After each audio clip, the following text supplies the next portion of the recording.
សេចក្តីជូនដំណឹងស្តីពីការផ្អាកអាជីវកម្មជាឈ្មោះជើងសារឧបករណ៍ Nissan របស់ក្រុមហ៊ុន Asian Trade Cambodia Agro នាយកកមូលបត្រកម្ពុជា NOMOC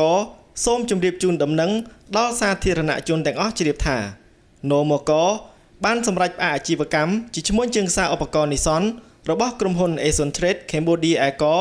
កាលពីថ្ងៃទី4 ខែកុម្ភៈឆ្នាំ2026តាមការស្នើសុំរបស់ក្រុមហ៊ុននឹងបានតម្រូវឲ្យក្រុមហ៊ុន Asian Trade Cambodia Agro ដោះស្រាយទូទាត់សាច់ប្រាក់ជូនអតិថិជនដែលមានសមតុល្យក្នុងប្រព័ន្ធជួញដូរឧបករណ៍ Nissan របស់ក្រុមហ៊ុនសមាភាគីកណ្ដាលភ្នំពេញ Derivative Exchange PLC ទីស្នាក់ការរបស់ក្រុមហ៊ុន Asian Trade Cambodia Agro ត្រូវបានបិទជាបណ្ដោះអាសន្នអតិថិជនរបស់ក្រុមហ៊ុន Asian Trade Cambodia Agro ដែលមានសមតុល្យសាច់ប្រាក់ក្នុងប្រព័ន្ធជួញដូរឧបករណ៍ Nissan របស់ក្រុមហ៊ុនសមាភាគីកណ្ដាល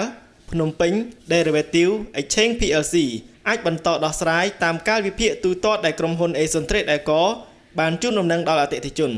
ក្នុងករណីដែលអតិថិជនមានតម្រូវការព័ត៌មានបន្ថែមឬមានបញ្ហាពាក់ព័ន្ធនឹងការដោះស្រាយអតិថិជនអាចធ្វើការតាក់ទងមកNOMOCអាស្រ័យដែលបានជម្រាបជូនខាងលើ